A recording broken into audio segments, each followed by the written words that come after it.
My name's Sarah Mitchell, and for as long as I can remember, I've been the glue of my family, the one who quietly kept everything together. But lately, I've started to wonder if I've been holding on to the wrong things.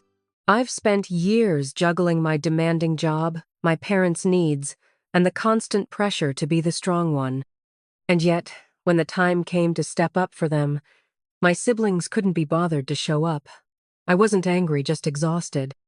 I never intended to be the responsible one, but as the middle child, that role fell to me without question. My older sister, Julia, was always the golden child, the one who got all the praise for her picture-perfect life. She had the career, the perfect relationship, and always seemed to have it all together. Then there was Ryan, my younger brother charming, but not the one you'd call when things went south. Ryan could charm anyone with his smile, and my parents adored him, but when it came to doing the heavy lifting, he was nowhere to be found. I had always taken it in stride, after all. Someone had to make sure the family functioned. But when my parents started showing signs of needing extra help, things shifted. Dad's health was deteriorating, and Mom wasn't as steady on her feet as she used to be. I thought Julia, with her perfect life, would step in. After all, she was only a couple of hours away and always claimed that family was important. But I was wrong. Julia had her own life, her own problems, and that meant I was left holding the bag. Ryan, for his part, tried to offer help barely. He'd send me texts saying, "Let me know if you need anything," but when I did, he always had an excuse. He was busy with work, or he had to take care of something at home. I couldn't blame him. After all, he wasn't the one expected to handle all the family's affairs. I was. The turning point came when my parents made the decision to move out of their house.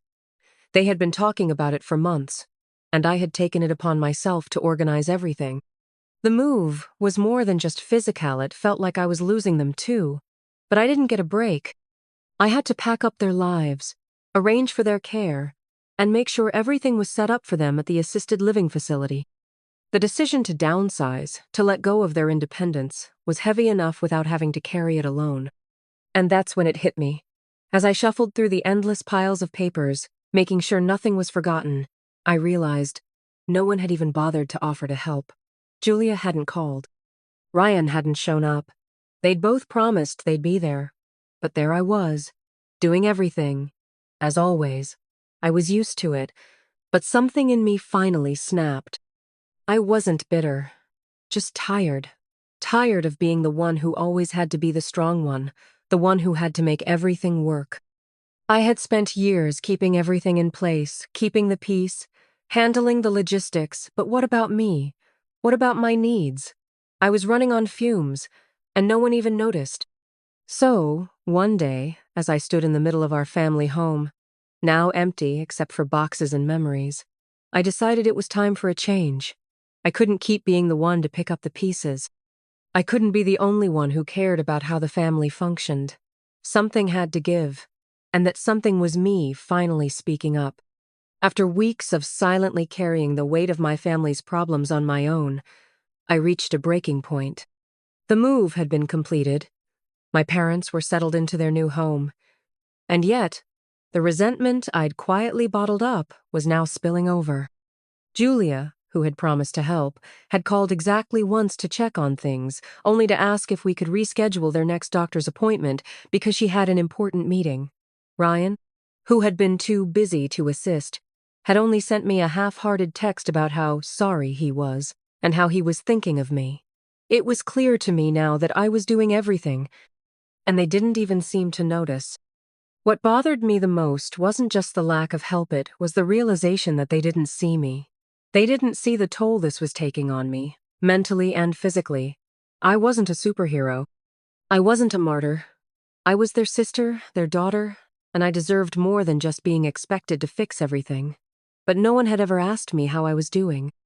They never seemed to realize that I had my own life to manage, my own job that required all my attention, and my own needs that were being neglected. I had given up my time, my energy, my peace for them. And in return, I got silence. That's when I decided it was time to say something. I didn't want to hold it in any longer. It wasn't just about the move or about my parents anymore. It was about how my siblings had overlooked me for years, how they had taken me for granted, and how their priorities had never aligned with mine. I had to speak up. It was the only way I could find peace again. The only way I could regain some sense of control in this chaotic, overwhelming family dynamic. I texted Julia and Ryan one evening, requesting that we all meet at the house on the weekend for a family meeting. I didn't expect it to be easy. I didn't expect them to understand right away. But I couldn't just keep going, pretending everything was fine, pretending that I was okay with being the one left holding the bag. The years of unspoken resentment, the years of biting my tongue, had to come to an end. The day of the meeting, I was a bundle of nerves. I didn't know how Julia and Ryan would react. I had always been the one who kept the peace, and I had never called them out on their behavior. But I knew that I couldn't keep doing it anymore. I had to be honest. When Julia and Ryan arrived, I could tell that neither of them was ready for what was about to come. Julia, as always, was composed, polished, perfect, but distracted, her mind clearly elsewhere. Ryan, who usually floated through life with a smile and an excuse, had a slightly more serious look on his face. He knew something was coming, but I'm not sure either of them realized the depth of my frustration. "I can't do this anymore," I said, my voice shaking only slightly, but firm. "I've spent my whole life making sure everything works, taking care of Mom and Dad, handling the house, picking up all the pieces when things fall apart. But I can't do it alone. You can't just expect me to carry it all. I need help, and I need to be seen." Silence hung in the air. Julia shifted uncomfortably, and Ryan, who usually deflected, finally put down his phone. He looked me in the eyes. For the first time in a long time, I felt like my siblings were actually seeing me. And I could tell that they felt guilty. Maybe for the first time. They realized how much I had been carrying all this time. Ryan spoke first, his voice softer than I expected. "Sarah, I'm sorry. I didn't realize how much you were doing. I thought you were just fine handling everything. And I took that for granted." Julia, too, looked at me with a different expression on that lacked her usual poise. I haven't been there for you like I should have. I thought if I kept my distance, it would be easier for all of us. But that was selfish. I didn't know you felt this way. I'm sorry, too." Hearing those words from them was like a weight lifting off my shoulders. But it wasn't just about the apology, it was about the acknowledgement. For the first time in years, I felt like my siblings understood the emotional labor I had been carrying all this time. And for the first time in years, I didn't feel alone in this family. "I don't need you to apologize," I said, a small smile tugging at my lips. "I just need you to show up. We're family. We need to start showing up for each other. For real." And in that moment, I realized that things could be different. We could rebuild our relationships. I wasn't going to have to carry the weight anymore. It wasn't about perfection, it was about us, as a family, learning how to be there for one another in ways that truly mattered.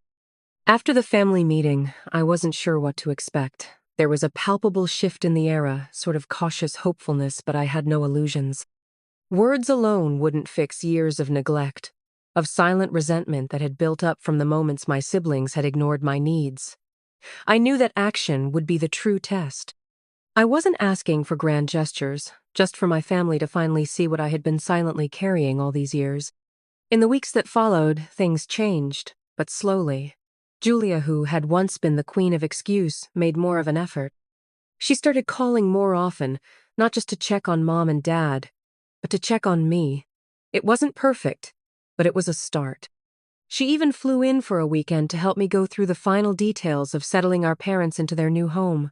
It felt good to have her there, to share the load even in the smallest ways. I began to feel something I hadn't in years, like I wasn't alone in this anymore. Ryan, on the other hand, seemed to be struggling to change. His attempts to help were sporadic at best. He'd drop by for a few hours, take Mom to a doctor's appointment, but then disappear again for weeks. It was clear that he was trying, but he wasn't yet committed. I didn't blame him for it. I knew his heart was in the right place. even if his actions didn't always match his intentions. It was like he wanted to help, but didn't know how to consistently show up. But it was Julia who surprised me. A few weeks after our meeting, we had a quiet conversation on the phone. I was sitting in my living room, going over work emails, when her call came in. "Sarah, I've been thinking about what you said," she began. Her voice was softer than usual. "I've been selfish. I've always expected you to take care of things, to be the strong one. But you're not just the one who holds things together. You're the one who needs to be supported, too. I've been so caught up in my own life that I didn't stop to think about how much you were doing for all of us." I didn't know what to say. Part of me was still guarded, waiting for her to take it back, waiting for her to go back to her old ways. But instead, she kept talking. "I want to help more, Sarah. Really. I'm going to make it a priority. I can't promise I'll be perfect, but I'll try." I let out a breath I didn't know I was holding. "You don't have to be perfect, Jules. Just show up. That's all I'm asking." The change in her felt real this time. We ended the call with an understanding I had been waiting for, one that said, "I see you, I appreciate you, and I'm here." It wasn't just that I needed help anymore. I needed to be seen as more than the person who did everything. I wasn't just the caretaker, the organizer, the peacekeeper. I was Sarah's sister, a daughter, someone with my own needs and feelings. And slowly, piece by piece, my family was beginning to understand that. As for Ryan, his changes came more gradually. He started showing up at family dinners without me needing to prompt him. One evening, when I mentioned feeling overwhelmed by the load of responsibilities I had at work and with Mom and Dad, he asked if he could take some of it off my plate. "I've been avoiding it, but I don't want to anymore," he said, his voice quiet but determined. And in that moment, I realized something important.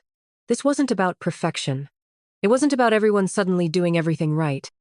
It was about growth, about learning to be there for each other in the ways that mattered most. I didn't need them to fix everything. I didn't need grand gestures. I just needed them to show up, to meet me where I was. And for the first time, I saw that happening. The tension that had once defined our relationship started to melt away. It wasn't instant, and it wasn't without setbacks, but it was a start. And for the first time, I felt like we were moving forward together, not just as siblings, but as a family that could grow and learn from its mistakes. And as the weeks passed, I could feel the weight lifting from my shoulders, not because everything was perfect, but because I wasn't carrying it all alone anymore. In the weeks that followed our heartfelt family meeting, the change in dynamics was palpable. Julia was trying harder, and Ryan was finally beginning to step up. It was far from perfect, but it was progress. For the first time in years, I felt like I wasn't shouldering everything alone. The emotional labor I had carried for so long was starting to be shared. And with that shift came a quiet sense of relief I hadn't even realized I'd been missing. It wasn't just about physical help, though, honestly. That had been the most pressing need. It was about a shift in how we communicated, how we recognized each other's efforts, and how we defined our roles within the family. For the first time, I felt like we were a team again, instead of a collection of individuals all operating in their own silos. Julia's change was subtle but meaningful. She didn't try to take over or act like the perfect sister she had been in the past. Instead, she took ownership of what she could manage. She set up regular check-ins with me, making sure we were on the same page with Mom and Dad's appointments, and even started calling me weekly to talk about more than just logistics, something we'd rarely done in the past. We would talk about our childhood, about the things we had once cared about the things we had lost along the way. It felt like we were rebuilding not just our roles as sisters, but also our relationship as adults who finally saw each other for who we really were. Ryan, for his part, began to show a more consistent commitment.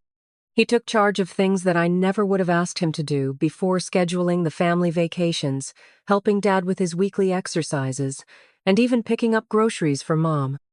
I wasn't sure if he'd fully grasped the weight of what I'd been carrying for so long, but his actions spoke louder than words.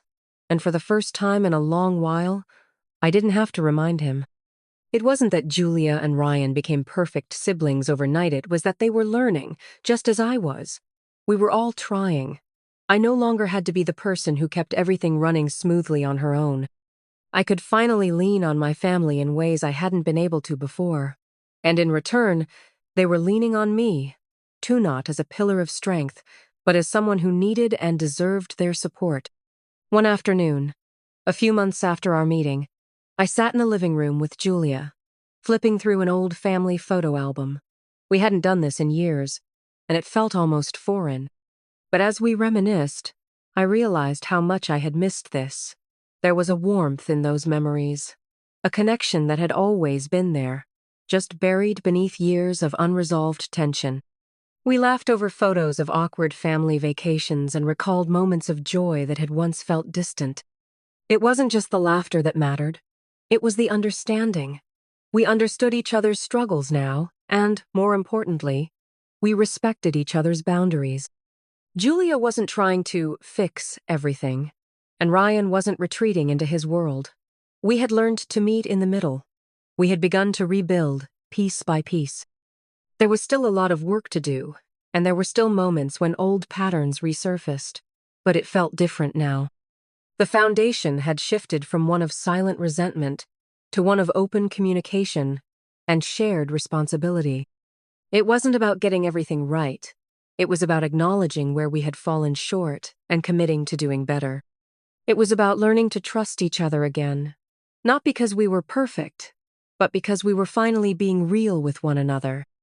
I realized that family wasn't about perfection, it was about growth. We had to grow together.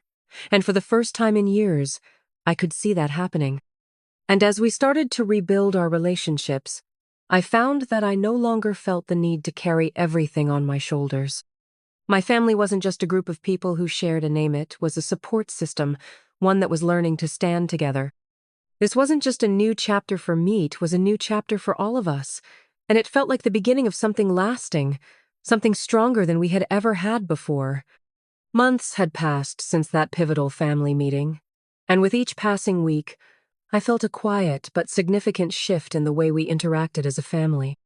The distance that had once defined my relationship with Julia and Ryan was shrinking.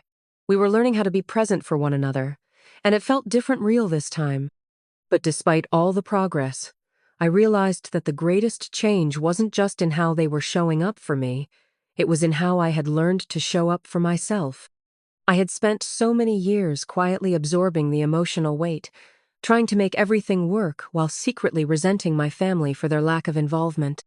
But through our conversations and the work we had all put into changing, I had learned the importance of setting boundaries, asking for help, and perhaps most importantly, prioritizing myself. I no longer viewed myself as the invisible backbone of the family. I was a vital part of it, deserving of care, respect, and support just like everyone else. And in the midst of all this healing, something unexpected happened. I was offered an opportunity to step into a leadership role in a company where my work was not only recognized, but valued. For years, I had put my career on the back burner to care for my family. I had been so focused on keeping everyone else together that I had almost forgotten my own aspirations. But now, with the weight of responsibility lifted, I saw a new possibility unfolding. One evening, as I sat in my living room reading through the details of the job offer, I realized something. I was no longer that person who accepted second place or waited for permission. I had found my voice not just in my family, but in my own life. The years of sacrifice and silence had shaped me, but they didn't define me anymore. I had learned that I could be a sister, a daughter, and a professional without losing myself in the process. I knew that my decision to pursue this new opportunity would be a defining moment. It wasn't just about the job, it was about reclaiming my sense of self-worth, about stepping out from behind the shadows of the roles I had always played and into a space where my skills, my ideas, and my contributions were truly valued. The day I accepted the offer, I called Julia and Ryan. I wanted them to know that this was my moment, just as much as it was their time to continue growing. They were supportive, of course, but there was something different in their words this time. There was no resentment, No awkwardness, just pride. They had seen me struggle, and now they saw me rise. "I'm proud of you, Sarah," Julia said, her voice filled with sincerity.